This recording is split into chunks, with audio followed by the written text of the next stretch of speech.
sa matabang unit. Ito, mas madali. Dahil mas konti lang yung kanyang mga ports. Unlike doon sa manipis. Okay. Try natin muna tignan yung CPU or yung processor. Dito sa pagtanggal ng heatsink nito at ng fan, di nyo na kailangan ng screw. Ang kailangan nyo lang ay iangat itong lock na to. Angat, pakaliwa. Okay? Tapos, hilahin nyo to, pati yung sa kabila, para matanggal yung lock. Matatanggal nyo na yung assembly ng heatsink at ng CPU fan. Mas madali dito.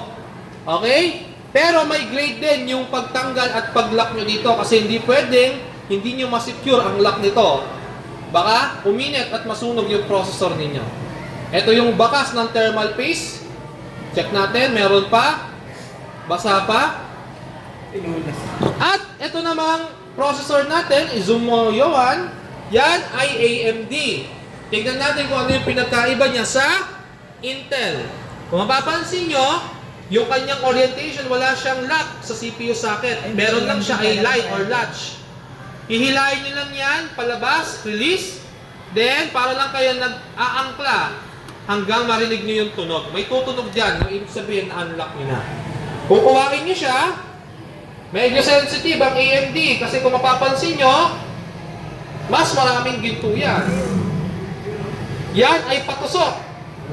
Itutusok nyo dito sa kanyang CPU socket. Yun ang pinagkaiba niya kay Intel. Kay Intel kasi, ilalapat nyo lang kasi pareho silang flat. Ito, itutusok nyo. Kaya ingat, kasi pag may nabali dyan, hindi na po yan nare-repair. Bili na kayo ng bago nyong CPU. Ganyan ka-sensitive si AMD. Kita mo yung ginto, Johan? Kitang-kita, pwede mo ibenta. Magulat ka sa wala na. Pwede nyo buhayin yan at ibenta. Ito pong nagpaplano na. Okay. Sa paglagay, ganun lang din. Kapain nyo lang kung saan siya papasok. Kapag hindi nyo na ipasok ng tama, i-turn nyo lang or i-rotate nyo lang hanggang sa lumapat siya kagaya nito. Yun. Okay? Tapos, pag ilalak nyo, hilahin nyo lang to, then automatic na po yan. Nakuha nyo, pero hindi natin gagalawin to. Ang kailangan nyo lang gawin ay maikabit ito. Paano ito ikakabit? Punta tayo dito. Nakikita nyo yung dalawa na yan. Yan yung pinaglalakan nito. Ang gagawin nyo ay ilalapat yung ating heatsink sa CPU. And then, ilalak nyo po ito sa kabilang side, sa magkabilang side. Ayan. Hila. Hila nyo siya pabalik. Pag sungkit nyo na, pasok na ba? Hindi pa. Yan.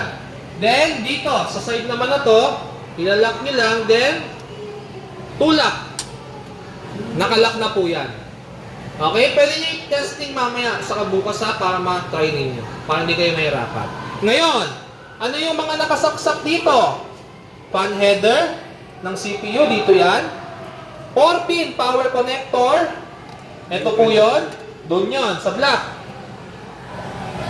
May itim. Pati kamay ko, may itim. Ayun. Next, we have the 24-pin. Ito. Tuturuan ko kayo ng tamang pagtanggal ng 24 kasi baka nahirapan kayo nung nakaraang taon. Ang technique, ganito. Hawakan yung taas baba. Ito, ayan, ganyan. Tapos dukutin yung lock, iangat nyo, then upside down. Ganon. Taas baba nyo lang hanggang sa makuha ninyo. Babalik ulit, try ulit natin. Nakalock. Hawakan. Taas. Naku, pawis na kasi yung daliri ko. Upside down. Ganun lang.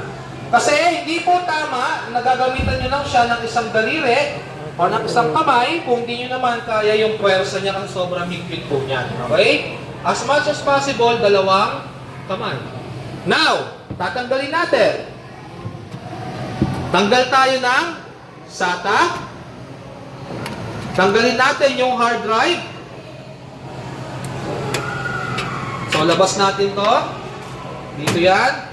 Yung RAM, tanggalin natin. Ilan yung RAM ng ano, Gerald? Dalawa. Okay. Tanggalin natin yung RAM. At, eto na. Yung i-assemble natin. Okay? Tanggalin ko na lang din to para makita niyo yung step-by-step procedure. Ha? Pareho lang. Pareho lang. Okay, so ang kailangan nyo dito ay ang mga sumusunod. Heatsink, RAM, hard drive or HDD, SATA cable, yung mga power connector galing sa PSU, 24 at yung 4, kasama yung SATA power cable. At, syempre, anti-static wrist strap at Phillips screwdriver. Ganito na. Kunwari, mag-i-start na. Ilagay yung anti-static ulit. By deduction, pag hindi or nakalimutan itong ilagay. Ikabit dito sa may butas para hindi naman natanggal. Sunod, ikabit yung mga pin. Ano yung uunahin? Pwede nyo unahin yung 24. Kayo bahala kung saan kayo mas mapapabilis. 24 at yung 4 pin. Again, tapain nyo po kung saan yung lock ng 4 pin para hindi masira. Sunod ay yung heatsink at yung CPU cooler. I-angat nyo lang sa taas to. Ganito, di ba? Angat nyo lang sa taas para maipasok nyo to. Ganito po ang pagpasok. Ilapag nyo dyan. Tapain nyo kung na-lock na dun sa dulo. Then ito, lock nyo dito. Then, tulak. Nakalock na po yan. Next, ito naman, isasaksak nyo dito sa tabi niya. Ito lang po yan, yung color white. Saksak nyo.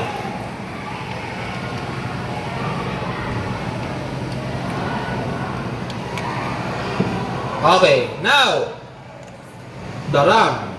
Ganun ulit, maikli, mahaba. Hanapin nyo lang kung saan yung orientation niya. Ilusot nyo lang, okay?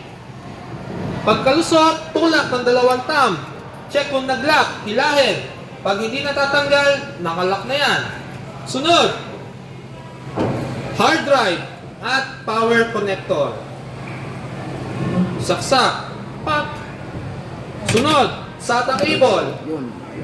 Saksak. Kahit saan, kayo bahala. Pak. Pak, pak, pak. Okay. Ngayon, kung sa tingin ninyo okay na, wala nang problema, gagamit na tayo nito. Dahil walang power button itong CPU na to, ay system unit na to, sorry, gagamit tayo ng Phillips screw. Tusok gaming tayo dito. Okay? Saan ito tusok, sir? Dito po, sa F-panel. Ayan, F-panel dito. Okay? Ngayon, paano ito tusukin? Saksak nyo muna yung mga peripherals ninyo sa likod. VGA, mouse, the mouse. Keyboard ba yan? Sorry. Keyboard, then mouse, at syempre ang ating power cord. Ayan. The moment of truth. Dito nyo itatap.